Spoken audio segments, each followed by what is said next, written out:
ఓం గణానాం త్వా గణపతిం హవామహే కవిం కవీనాముపమశ్రవస్తమం జ్యేష్ఠరాజం బ్రహ్మణాం బ్రహ్మణస్పద ఆనశ్నవన్నోతిభిः సీదసాదనం గురుర్బ్రహ్మా గురుర్విష్ణుర్గురుర్దేవో మహేశ్వరः గురుः సాక్షాత్ పరం బ్రహ్మ తస్మై శ్రీ గురవే నమః.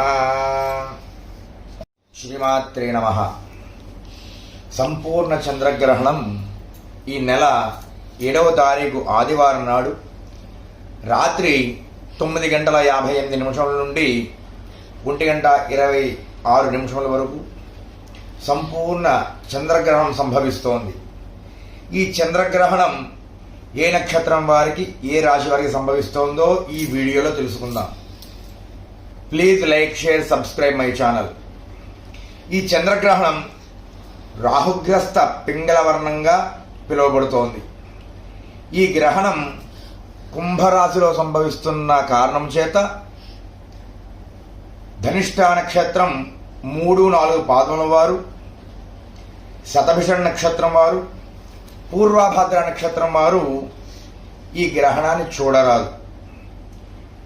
ఈ గ్రహణం సంభవిస్తున్న ధనిష్ట, శతభిషం, పూర్వభద్ర నక్షత్రం వారు గ్రహణం విడిచిన మరునాడు తప్పక శాంతి చేకూర్చవలెను, దాన ధర్మాదులు చేయవలెను.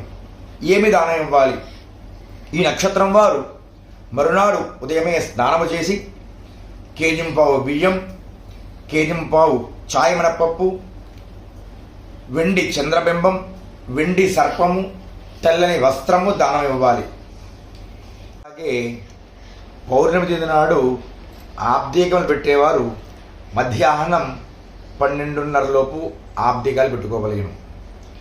గర్భిణీ స్త్రీలు సాయంత్రం 5 గంటల లోపు భోజనాదులు గావించి గ్రహణ సమయంలో నియమాలు పాటిస్తూ కదలకుండా నిద్రిస్తూ ఉండవలను. చేతి వేళ్లతో గోకకుండా అటు ఇటు కదలకుండా నిద్రించవలేను. చిన్నపిల్లలు, వృద్ధులు కూడా సాయంత్రం 5 గంటల లోపు భోజనాలు చేయవలేను.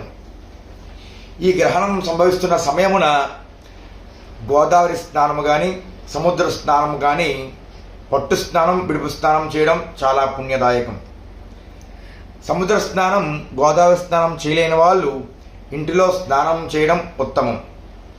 అలాగే ఈ గ్రహణ సమయంలో జపము, హోమము చేయడం 1,000 రెట్లు ఫలితాన్ని కలిగిస్తాయి.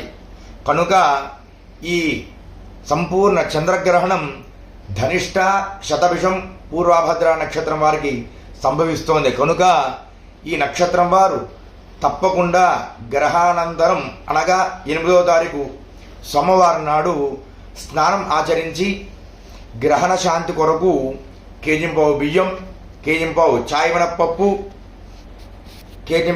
మినపప్పు, వెండి చంద్రబింబం, వెండి సర్పము, తెల్లని వస్త్రము, తగిన దక్షిణ దానం ఇవ్వడం చేత గ్రహశాంతి జరుగును. సర్వే జనా సుఖినో భవంతు, లోకా సమస్తా సుఖినో భవంతు.